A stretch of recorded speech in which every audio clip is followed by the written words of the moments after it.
अगर आप ब्रह्मचर्य रहोगे तो ब्रह्मचर्य में इतनी सामर्थ्य है कि एक बार जो सुन लिया गया वो जीवन भर याद रहा है।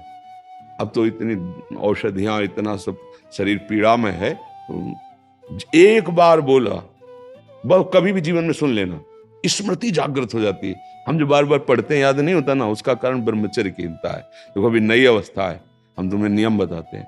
सुबह सूर्य उदय के पहले उठो, जल पियो, पानी रख लो, अनुकूल करो उसे गर्म, इतना कि आराम से वज्रासन में बैठना जानते हो? इसके द्वारा बहुत से विद्यार्थियों को लाभ मिलेगा। घुटनों के बल बैठना वज्रासन कहा जाता है। घुटनों के बल जैसे ना बैठते, दोनों पैर घुटनों को, उसमें बैठकर धीरे धीरे राधा राधा नाम जप करते हुए 10 मिनट में जल पियो, आराम आराम। फिर टहलो, शौच स्नान करो, फिर इसके बाद 30 मिनट व्यायाम करो। ये सब सूर्योदय के पहले हो जाना चाहिए। कुछ दंड बैठक, कुछ उछल कूद, आसन, प्राणायाम, व्यायाम और सात्विक भोजन, सतोगुणी भोजन। ये जो आजकल चला है ना बाजार का पिज्जा, बर्गर, ये सब बच्चा, सब ये चीजें अपने लीवर को खराब करने वाली हैं। बहुत आधुनिकता फैल रही ना, ये नहीं नहीं, ऐसा नहीं। सात्विक भोजन जहां तक हो सके सात्विक भोजन पाओ। कभी ऐसे बच्चों का संग मत करो जो धर्म विरुद्ध आचरण सिखाते हैं, आचरण विहीन। अब स्नान किया, स्नान के बाद व्यायाम किया, फिर कुछ मिनट बैठ करके, पहले तो था कि भाई संध्या गायत्री जैसा तो अपने धर्मानुकूल, अब वो अगर मान लो बुद्धि नहीं काम करे तो राधा राधा राधा राधा राधा, थोड़ी देर प्रभु। माता पिता के माथा रख के प्रणाम करो, ऐसे नहीं। प्रातः काल उठ के रघुनाथा, मात पिता गुरु नाम। और भगवान को घर में सबके कुछ न कुछ भगवान के स्वरूप होते हैं। प्रणाम किया और फिर विद्या को समझो कि आप बहुत बड़ी तपस्या कर रहे हैं। एकांत में बैठकर जो आपका स्वाध्याय है पूरी तन्मयता से करो। आप देखो बढ़ते हो कि नहीं बढ़ते।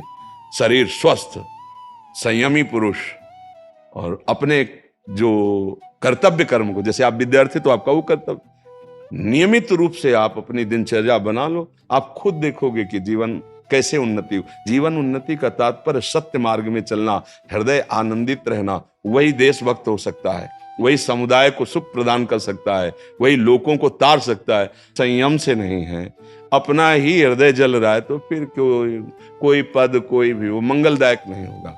इसलिए बच्चा उस उन्नति को मत देखो, इस उन्नति को देखो। धर्म पूर्वक चलो। और बिल्कुल हमारी प्रार्थना मान लेना, जब तक पाणी ग्रहण संस्कार ब्याह ना हो तब तक ब्रह्मचर्य पर दृष्टि रखना।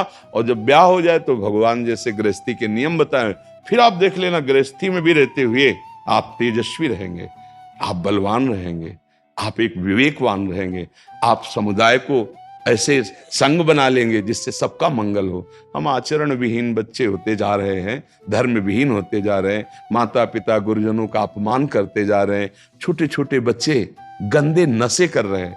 अरे अभी तुम्हारा नवीन शरीर है, वो उत्थान को हो रहा है, तुम उसको पतन को ले जा रहे हो। गंदी बातें, गंदे नशे। मतलब स्कूल जा रहे हैं विद्या अध्ययन के लिए, विद्या का फल है विनम्रता, वो है ही नहीं। विद्या का फल है दुर्व्यसनों से बचना, और दुर्व्यसन बढ़ा रहे हैं। तो ऐसे बच्चों से, ऐसी आदतों से बचो, भगवान का नाम लो, उनके आश्रित रहो, फिर जो उन्नति होगी चिंता मत करो। अविनाशी के बच्चा हो, अगर उन्नति चाहे तो ऐसी उन्नति होगी कि भगवान के परम पद से बढ़कर परमेष्ठी पद भी ब्रह्मा का नहीं है, वो भक्तों को प्राप्त होता है। सबसे बड़ी उन्नति, ब्रह्मा भी नमस्कार करते भगवान के पद को, परम पद को। हम क्या कर रहे हैं? हम अधर्म, गलत आचरणों में फंसकर ऊंचाई पर चढ़ना चाहते हैं।